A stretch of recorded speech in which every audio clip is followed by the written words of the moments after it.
Vers la caméra ou Tu fais ce que tu veux. Ouais, donc la position de garde, pied gauche devant, main gauche vers l'avant, pied droit derrière, main droite sur le talon du bâton, donc le gros bout du bâton, avec un écart de main à peu près donc, de la largeur des épaules, un écart de pied à peu près de la largeur des épaules également, un pied qui est pointe tourné vers l'avant, vers son partenaire, et l'autre pied, qui est vers l'arrière, donc notamment mon pied droit, à peu près à 45 degrés. Donc ça c'est la position de garde. Que ce soit garde côté droit ou garde côté gauche, c'est la même chose. Donc toujours pareil, on fait attention à la position du pied. Un bâton, donc pas trop élevé, pas trop bas, avec une pointe qui est menaçante, pas trop non plus. Hein, donc position souple, il faut essayer à bien d'avoir les épaules relâchées, essayer de regarder droit devant soi. Et donc ça c'est la position de garde. Position de garde à droite et position à droite et à gauche précédemment. Pour les coups. Donc les coups, on va commencer par les coulissés. Donc les coulissés, 2 temps pour le coulissé. Je ne bouge pas mon corps, je tire vers l'arrière le bâton. Donc là le bâton reste si possible parallèle au sol. On évite ça, ou ça, ou trop tordu au niveau de la colonne. Donc je tire simplement vers l'arrière. J'ai un bras qui est tendu au niveau de l'arrière, ici là, il est tendu. Et donc la main gauche est plutôt proche du corps, mais pas trop près non plus. Voilà, relativement proche. Donc là, le coup est armé, et ensuite je vais donner le coup, je vais lancer le coup. Tac. Ça peut être donc, sur une touche au niveau de l'oreille de mon partenaire, ou le même, je vais viser ailleurs, je vise ici en flanc, donc sur la zone, on va dire les 10 cm au-dessus des hanches, ici. Donc, ça c'est le flanc. Je coulisse une fois, et je coulisse une deuxième fois. Quand je coulisse la deuxième fois, je fais un mouvement de pied. Donc là, par exemple, mon pied gauche qui va tourner en même temps que l'arrivée du bâton. Donc bien, le pied droit qui va tourner pour avancer éventuellement. Donc là, c'est une histoire de distance. Tout dépend où est mon partenaire. S'il est très loin, j'aurai tendance, en position de garde, j'arme et je touche. J'ai avancé mon pied droit, et j'ai avancé. Et s'il est vraiment déjà à distance ou un peu plus près, je recule avec le mouvement du pied gauche qui accompagne l'arrivée du bâton. Donc ça, c'est un coulissé horizontal. Coulissé vertical, donc perpendiculaire au sol. Donc je glisse de la même façon la première fois, coulisser une première fois vers l'arrière, et tac, je vais toucher au-dessus de la tête, ici, pile ici. Donc je tire, j'arme, et ensuite toujours un mouvement de pied, par exemple mon pied gauche ici, qui est en train d'accompagner l'arrivée du bâton. Et ça peut être également le pied droit qui avance. Donc ça, c'est le coulissé vertical. Le bâton qui glisse pour l'horizontal, pour le vertical aussi, il glisse. On peut enchaîner les coups, là je touche avec un horizontal, encore un horizontal, et à chaque fois je bouge un pied, quelle que soit la limite, un pied, ça dépend de la distance que j'ai avec mon partenaire. Donc ça, ce sont les coulissés. Un autre type de coulissé qui est particulier, donc c'est le troisième type de coulissé, c'est le piqué. Donc, on arme le cou à l'arrière, et au lieu de faire ce mouvement donc, circulaire, je vais repousser le bâton vers l'avant. Donc ça s'appelle piqué. Donc c'est un piqué très dangereux, surtout si on associe ce piqué à une volte, c'est-à-dire un tour sur soi-même. Donc j'arme, je tourne, et je pique en sortant. Ça c'est très dangereux, donc ce coup est interdit. Voilà. Ça, ce sont donc les coulissés. Ensuite, les coups traditionnels du bâton, le latéral extérieur. Je suis toujours dans une position de garde, mon bâton relativement souple. J'arme et je donne. Alors, au niveau de l'armée, quand j'arme le coup, je monte le bâton toujours parallèle au sol. Donc là, il est parallèle au sol. Et j'ai fait avec mon corps un mouvement de pivot. Donc, tac, je pivote ici. Mais mes pieds n'ont pas changé de position. Mon pied est toujours dans sa marque, et le pied gauche toujours. Et ensuite, je fais tourner le bâton au-dessus de la tête. Là, pareil, sur l'entraînement, il faut faire attention aux trajectoires, éviter des trajectoires comme ça. Il faut avoir une trajectoire qui reste parallèle au sol. Je touche en tête, en flanc, en jambe avec ce coup-là également. Donc les coulissés, tout à l'heure j'ai dit tête-flanc, mais il y a les jambes aussi possibles. Donc latéral extérieur, armé, donné. Le pendant de ce coup est le latéral croisé. Donc, je suis en position de garde, j'arme le coup. et je donne le coup. Donc en position de garde, j'arme. Quand on arme, mon pied gauche par exemple, mais le pied droit peut faire la même chose, le pied gauche a reculé pour me mettre dans une position de stabilité relative. Parce que si je ne bouge pas les pieds, je suis en position plus dynamique. Donc on peut le faire, mais quand on travaille lentement, il vaut mieux éviter de le faire comme ça. Et j'ai surtout la possibilité de me faire mal au dos. Donc j'arme le cou et en même temps je bouge un des deux pieds qui me donne une meilleure stabilité et une meilleure position de mon dos, la colonne vertébrale. Le cou est armé et ensuite je fais tourner le bâton. Donc j'arme, je tourne. Donc ça c'est le latéral croisé. Tac. Voilà, donc latéral extérieur ici, voilà, latéral croisé.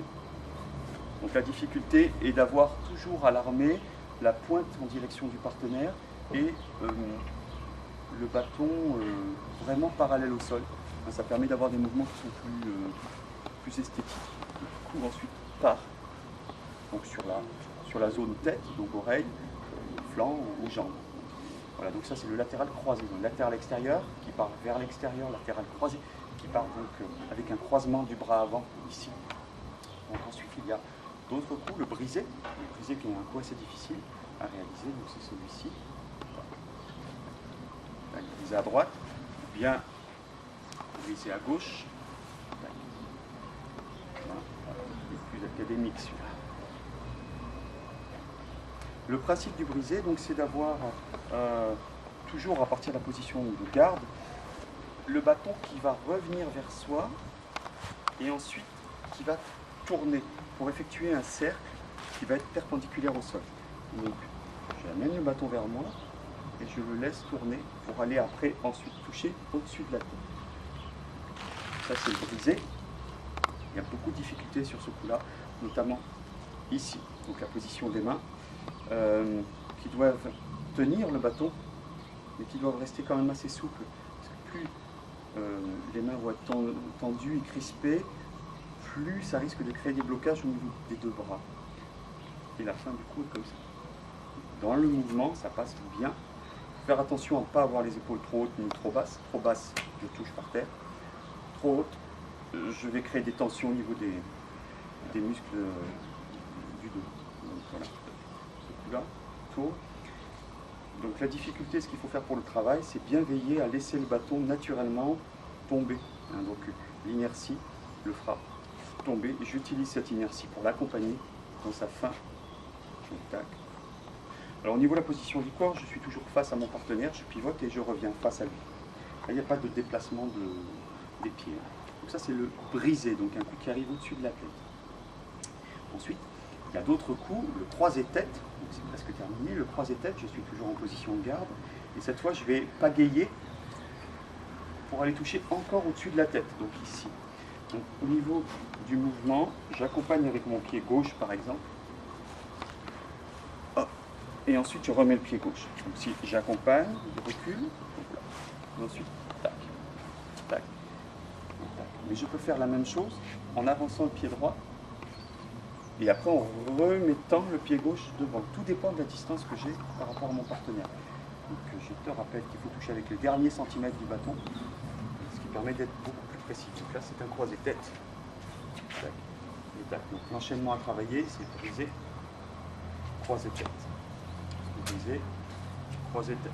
Je vais faire un changement de main, brisé, croisé tête. Donc là, la position du bras sur l'arrivée est assez importante, le bras est tendu. Donc c'est vraiment lui qui guide le bâton sur l'arrivée. Quand je suis en croisé, que ce soit ici, mon bras, là, ce bras va guider l'arrivée. Si c'est la même chose, mais côté opposé, là, le bras est tendu et je guide ici.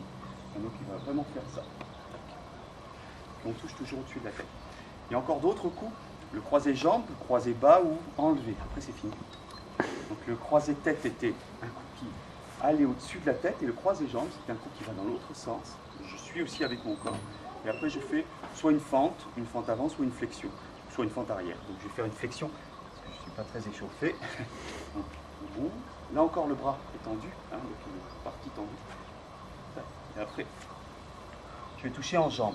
Les touches en jambe, c'est en fait au-dessus de la cheville et sous l'articulation, donc sous la rotule. Donc vraiment toute cette partie-là, ça c'est la jambe. Voilà, donc on peut toucher derrière, ce qui n'est pas le cas en bâton ou en canne d'ailleurs. On n'a pas le droit de toucher partout à l'arrière, exception faite de cette partie-là. Donc toutes les zones de touche sont de face, que ce soit ici le flanc ou la tête, là, là. Mais dans le dos, le seul endroit où je peux toucher, c'est uniquement au niveau des jambes. Voilà. Donc ça c'était le... Donc il y avait croisé haut et croisé bas. Tac. Ensuite on a un autre coup, le dernier. Tout à l'heure j'ai monté le brisé, qui était ce coup-là, appliquant un peu plus. Et bien là on va avoir le pendant du brisé qui est l'enlever.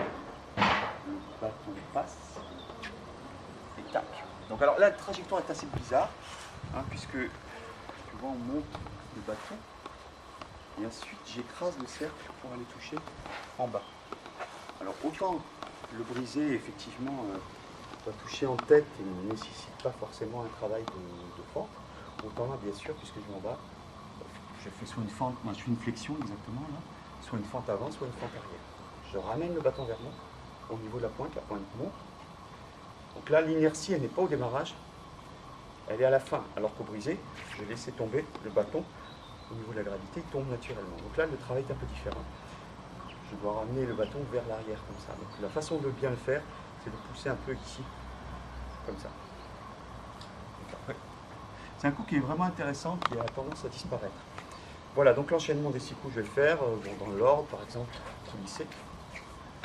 C'est vertical, on va faire un brisé, un croisé de tête, un latéral extérieur, je laisse le piston passer, hop, latéral croisé.